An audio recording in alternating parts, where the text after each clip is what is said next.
Mr. Perkins, back with another video. Today we're going to look at the religious settlement that was passed by Elizabeth I's government soon after she took power in 1558. Okay, so this follows on from my last video where we looked at the religious differences that existed in England sort of in the middle of the 16th century. So what we're going to look at in this video is essentially what the religious settlement was and what its features were, why it needed to be passed and why it was perhaps a good solution to the problem of religion. And then we'll have a little bit of look at whether it was successful or not.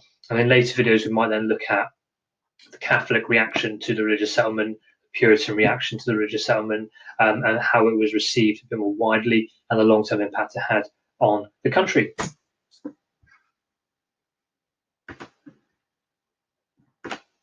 There we go. So, first slide here is basically about why there was a need to deal with the problem of religious division.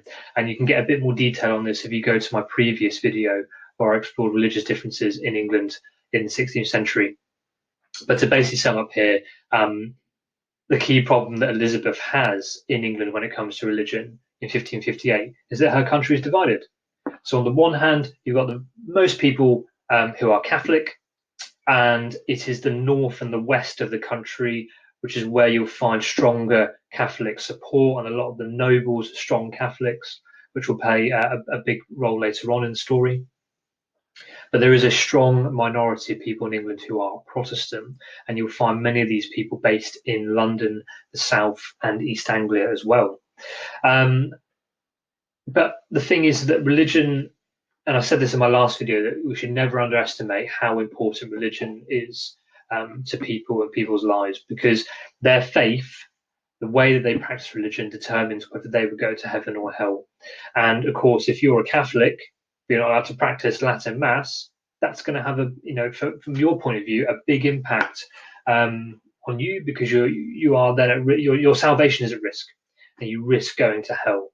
And if you're being told by some woman, some queen, that you need to do this, you are going to start to take exception to that. And remember, another problem that Elizabeth is dealing with at the time is those horrible attitudes that she cannot rule simply because she is a frail woman. So a lot of these problems do merge together in that sense. So to sum up really at this point, Elizabeth's religious policy could, if it goes well, prevent any uprisings and rebellions and discontent. Or a worst case scenario, it could lead to open revolt and rebellion in the country.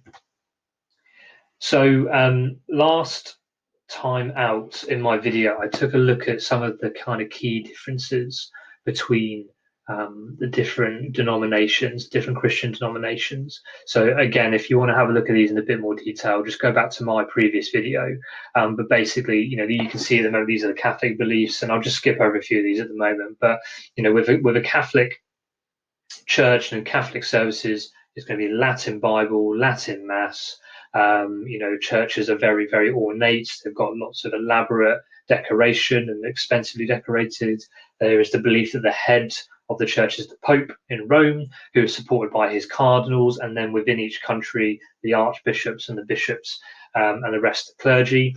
And the clergy themselves can't marry. They wear richly decorated vestments. So you've got those beliefs on the one hand.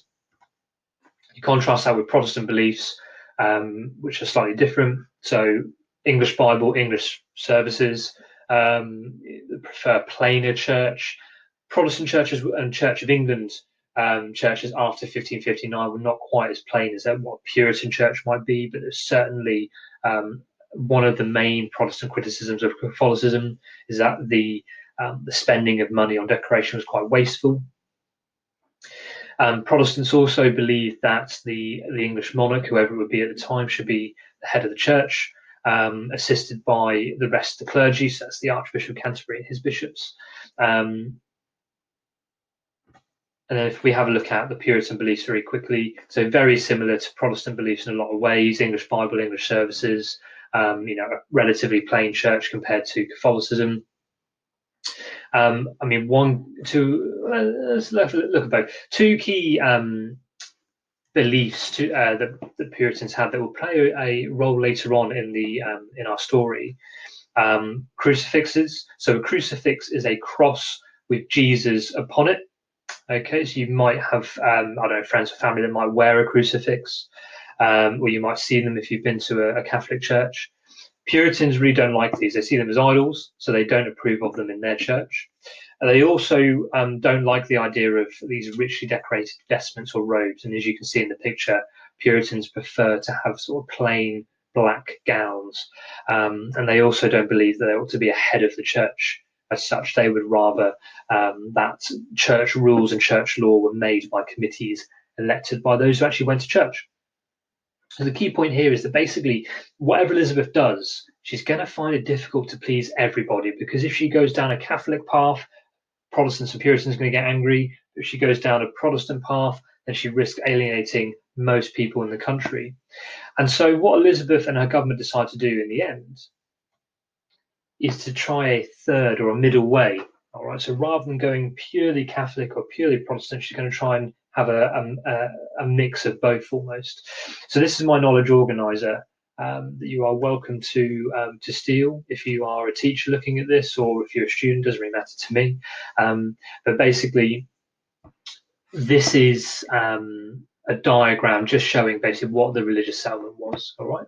So the situation in England in 1558, when Elizabeth becomes queen, is that England is divided between a Catholic majority and a Protestant minority. All right, and she has to do something about that. She has to try and solve the problem of religion, because, as I said earlier, she will, if she doesn't, or she doesn't solve it properly, she will alienate people, particularly powerful nobles who, remember, provide soldiers and armies in the 16th century.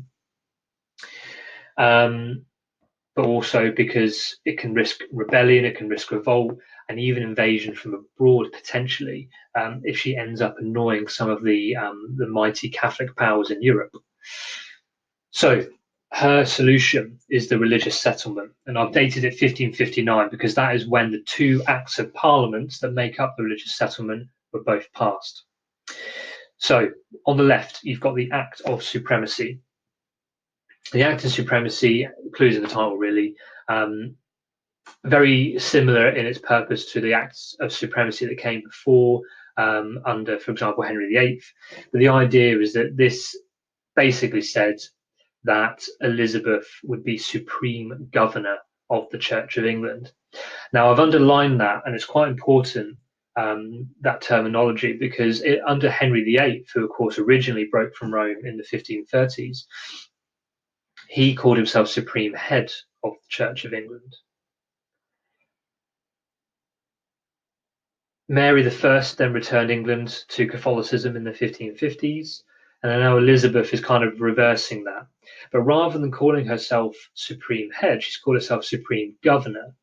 And that's quite important, because what it's doing is it's subtly acknowledging that the Pope is actually the head of the church.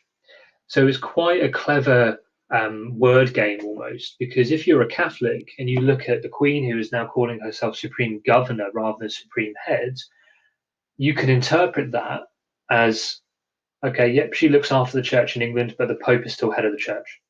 So if you're a Catholic, you quite like that. The Act of Supremacy also stipulated that all clergy had to swear allegiance to England. So what that basically means is that all clergy, so that's the archbishops, the bishops, the priests, the people who really involved in the running of the church, they had to promise to be loyal to Elizabeth herself. Okay. So that's the Act of Supremacy. It does a little bit more than that, but that's kind of the basic summary. On the right, you've got the Act of Uniformity. What is a uniform? What is a school uniform? Well, a school uniform, you all look the same. Same principle applies here. Act of Uniformity establishes the appearance in churches and the structure and the form that services take. And no surprise, they are meant to be uniform. They're meant to be the same everywhere, okay, at least in theory. So what kinds of things does it say that is to go on in a church service? Well, for example, ornaments and decoration and hymns are allowed. So if you are a Catholic, you probably quite like that. Priests are to wear a surplice.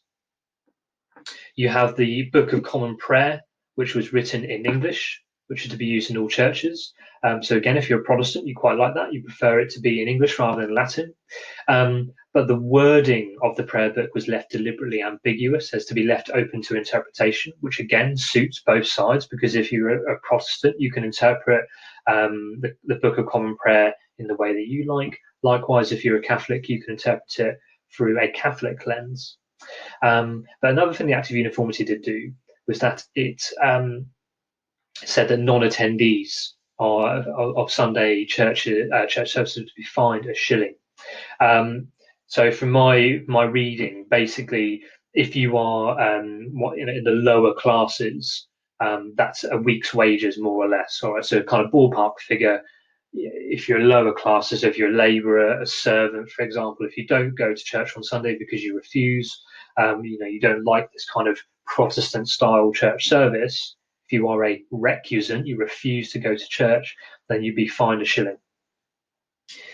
So again, that's about a week's wages. If you're a nobleman, it's not really a serious amount of money to really worry about. And a lot of noblemen, Catholic noblemen that is, did choose instead to have Latin Mass in their own homes rather than go to Elizabeth's church services and the various churches up and down the country. So you've also got alongside, I haven't got this on my knowledge organiser just because of room, but you've also got something called the Royal Injunctions. And the Royal Injunctions, which were written by Elizabeth's Secretary of State, William Cecil, basically set out the kind of structure that church services were to have. But again, there's further reading on that, or your teachers might have told you about that as well. So that's a kind of third part of the religious settlement that you might want to add. So what was the impact of the religious settlement? One of the key questions that you could be asked potentially is, to what extent did the religious settlement solve the problem of religion? How far do you agree that it solved the problem of religion? I think the beauty of that question is you could argue it either way, and I'll show you some examples in a moment. But for me, when I look at it, my personal opinion is that it was probably more successful than not. The reason being that most people in England accepted the settlement, they tolerated it, and they went to church on Sunday. I mean, what is the litmus test of any kind of religious settlement like this? Is basically, do people follow it? And people did, by and large. They went to church on Sunday. They didn't really kick off about it. They just went about their lives as normal. And they might have disagreed with bits and bobs of it, but actually, on the whole, there was no major backlash against Elizabeth immediately. It wasn't the case that in 1560, all the Catholics of England were annoyed and they went, "Do you know what, we're going to overthrow the Queen." No, it just didn't happen. That being said, on the other hand, there was some opposition, and in future videos, I'm going to look at the opposition through the Catholics and Puritans, both put up to the religious settlement, and in particular, the Catholic challenges that occurred after 1569. So you might already have studied this with your teacher. So between 1569 and 1586, there were a number of Catholic plots and revolts against Elizabeth. But the question is, if the religious settlement was so bad, why didn't they happen right away after 1559? Why didn't it take 10 years for the Northern Earls of Westmoreland and Northumberland to revolt against Elizabeth? So clearly the religious settlement could not have been, that bad. So here's perhaps a bit more detailed table of evidence that it solved religious divisions or did not. So as I said, Protestants, of course, are going to be happy with the religious settlement because fundamentally Elizabeth's Church of England was a Protestant church. All right. The way that I often describe it to my students is a Protestant church with Catholic features. That's how I kind of see it. But nevertheless, most Catholics found the settlement acceptable because they continued to go to church on Sunday. Adding to that as well, in England at this time, you've got roughly 10,000 little parishes. So if you imagine the map of England divided up into 10,000 little bits, each with its own church, the vast majority of priests swore allegiance to Elizabeth. Clearly, if the religious settlement was that disagreeable, then a lot more of those priests would have refused to do so. That being said, we go up the clergy a little bit, looking at the bishops. Something like, I think 20, there were 27 bishops, something like that. All but one of them resigned in protest, and they were replaced by Protestants because they were all Catholic. Bearing in mind that Elizabeth had inherited the throne from her half sister Mary, who was a Catholic. All those bishops were Catholic. They disagreed with the religious settlement, so they had to go. But really, as important as the bishops were, that was still only a few men compared to most people that just accepted it.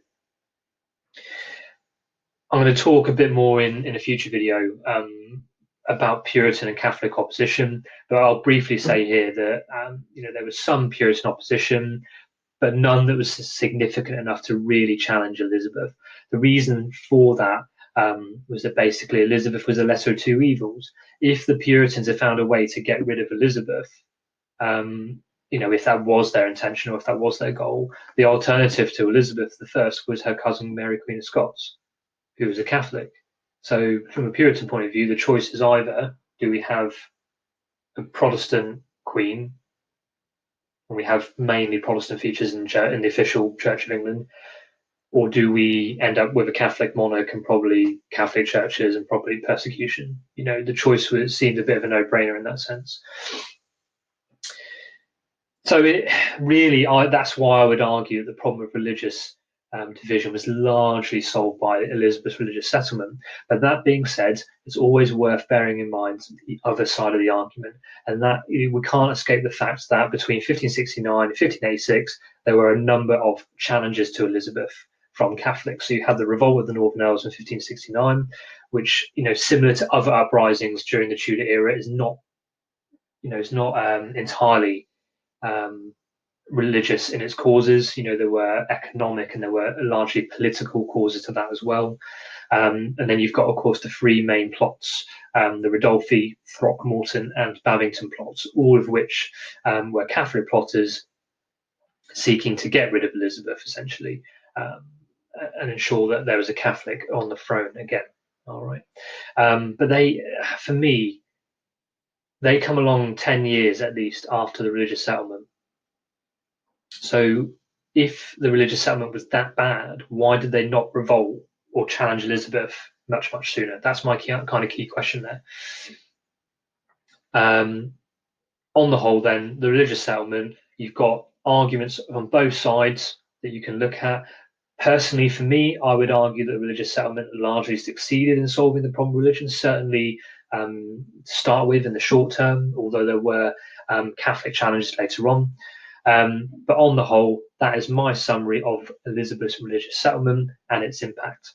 So what I'll look at in future videos are the Puritan challenge to the religious settlement and the Catholic challenge as well, which is perhaps a little bit more significant.